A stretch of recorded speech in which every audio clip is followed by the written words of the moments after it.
आज की वीडियो का हमारा टॉपिक है फंक्शंस पार्ट 2।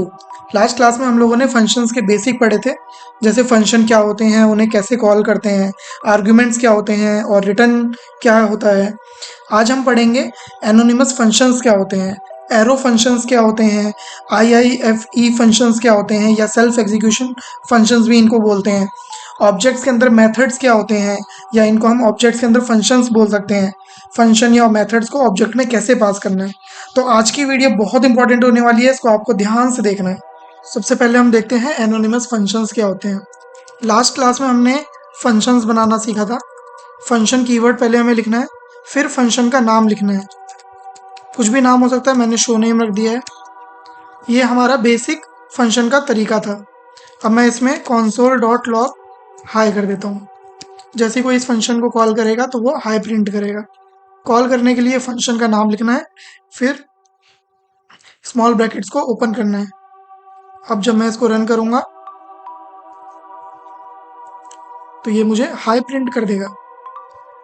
अगर हम एनोनिमस फंक्शन की बात करें, एनोनिमस फंक्शन ऐसे फंक्शंस होते हैं जिनमें हम नाम नहीं डालते। तो मैं अगर इसको हटा देता हूँ तो ये मेरा एक एनोनिमस फंक्शन बन गया है। अब एनोनिमस फंक्शन को कॉल कैसे करना है? एनोनिमस फंक्शन को हम डायरेक्टली कॉल नहीं कर सकते क्योंकि हमने इसमें नाम नहीं प्रोवाइड कराया।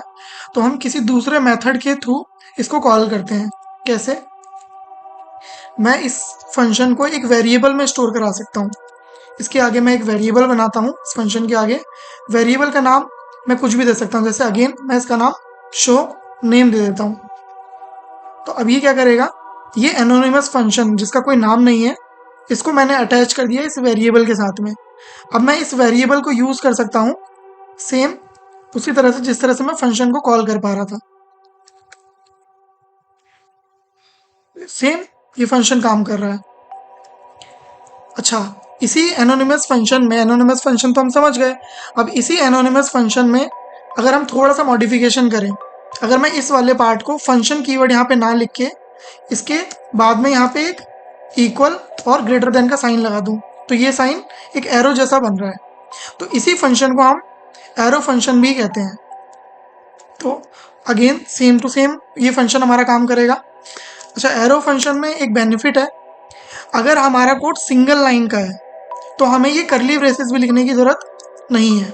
तो ये सेम लाइन में आ गया कोड, तो अभी ये मेरा कोड काम करेगा। ठीक है, ये हम कहाँ यूज़ कर सकते हैं? अगर मुझे मान लेते हैं यहाँ पे मैं दो वेरिएबल ले रहा हूँ, एक n और n1 नाम से। ये सेम जैसे नॉर्मल फंक्शन होता है, ये वैसी फंक्शन है। इसमें हम दो आर्ग्यूमेंट पास करेंगे और n और n1 की वैल्यू रिटर्न कर देंगे। ये वाला जो पार्ट है ना, आप ये समझिए, ये वाला पार्ट ना रिटर्न को दिखा रहा है। अगर मैं इसको ऐसे लिखूं या फिर मैं इस तरह से लिखूं तो ये एक ही बात है।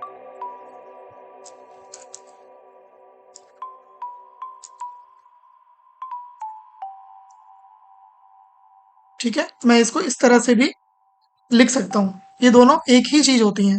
अगर मैं इसको यहाँ पे प्रिंट करता हूँ और मुझे शो कॉल करने के टाइम पे दो वेरिएबल पास करने होंगे, जैसे 5 और 7 वेरिएबल मैंने पास कर दिया है, तो ये मुझे रिटर्न कर देगा इस वाले पार्ट को। मैं यहाँ पे फंक्शन को कॉल कर रहा हूँ और इसको मैं कॉन्सोल कर लेता हूँ।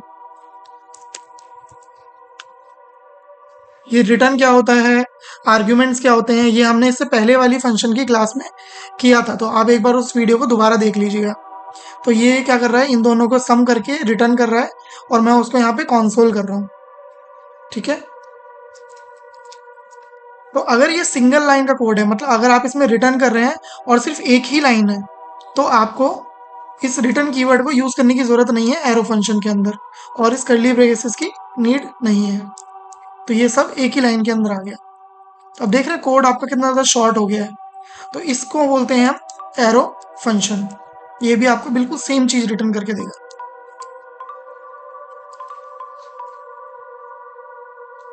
नेक्स्ट हम लोग IIME देखते हैं क्या होता है।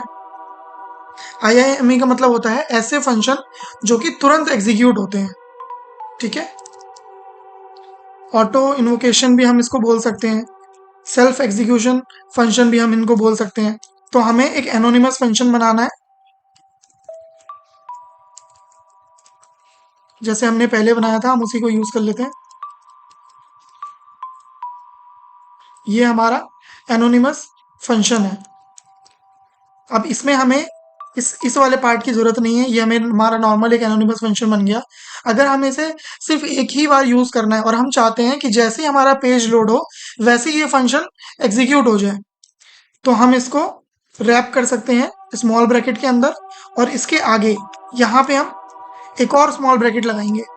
अब ये बन गया मेरा IIME या फिर सेल्फ एग्जीक्यूशन फंक्शंस। अब जैसे ही मैं इसको प्रोग्राम को रन करूंगा तो ये खुद ही एग्जीक्यूट हो गया, मुझे इसको अलग से एग्जीक्यूट करने की जरूरत नहीं पड़ी है।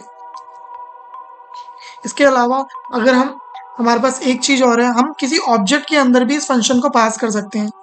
जैसे मैं एक सिंपल ऑब्जेक्ट बनाता हूँ पर्सन नाम से,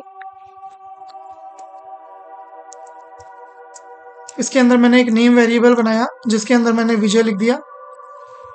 मैंने एज नाम का वेरिएबल बनाया 25, और अब मैं यहाँ पे एक फंक्शन बना सकता हूँ। जैसे नॉर्मल मैं वेरिएबल्स बना रहा हूँ, कीज बना रहा हूँ, इसी तरीके से मैंने ये बनाया। अब यहाँ पे मैं एक एनोनिमस फंक्शन को पास कर सकता हूँ, console.log hello, और इसमें मैं आर्ग्यूमेंट भी पास कर सकता हूँ। नेम नाम से मैंने एक आर्ग्यूमेंट पास कर दिया, ये मुझे प्रिंट करेगा हेलो प्लस नेम। अब मैं इस स्पीक फंक्शन को कैसे कॉल करूंगा, जैसे नॉर्मली मैं किसी भी की को प्रिंट करता हूँ, जैसे पर्सन के अंदर नेम वेरिएबल को मुझे प्रिंट करना है, तो मैं ऐसे पर्सन के अंदर नेम वेरिएबल को प्रिंट कर सकता हूँ। ऐसे ही मैं फंक्शन को भी कॉल कर सकता हूँ। फंक्शन का मैंने नाम लिखा। अब क्योंकि ये फंक्शन है, इसको कॉल करने के लिए मुझे स्मॉल ब्रैकेट लगाना पड़ेगा, और ये एक आर्ग्यूमेंट ले रहा है नेम, तो मैंने इसके अंदर विजय नाम के आर्ग्यूमेंट को या अजय नाम के आर्ग्यूमेंट को पास कर दिया। तो अब ये मैं इस तरीके से भी फंक्शन को कॉल कर सकता हूँ।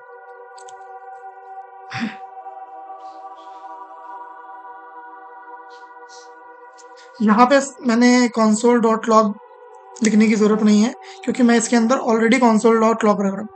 तो इस मेथड को हम console.log में तब लिखते हैं जब यहाँ पे मैं कुछ ना कुछ रिटर्न कर रहा हूँ। ठीक है, तो अब ये अनडिफाइंड मुझे नहीं देगा नीचे। अच्छा, एक छोटी सी चीज़ और है, हम यहाँ पे दिस कीवर्ड का भी यूज़ कर सकते हैं। अगर मैं यहाँ दिस कीवर्ड को यूज़ करूँगा तो इस ऑब्जेक्ट के अंदर जो मैंने कीज दी हैं मैं उनको एक्सेस कर सकता हूँ। तो मुझे यहाँ पे ये आर्ग्यूमेंट देने की ज़रूरत नहीं है, मैं इस नेम की जगह पे दिस डॉट नेम पास कर दूंगा। तो इससे क्या होगा, अब मैं डायरेक्टली इस वाले नेम को एक्सेस कर सकता हूँ। तो इसका बेनिफिट क्या हुआ, हेलो विजय, मुझे ये आर्ग्यूमेंट को पास करने की ज़रूरत नहीं पड़ी।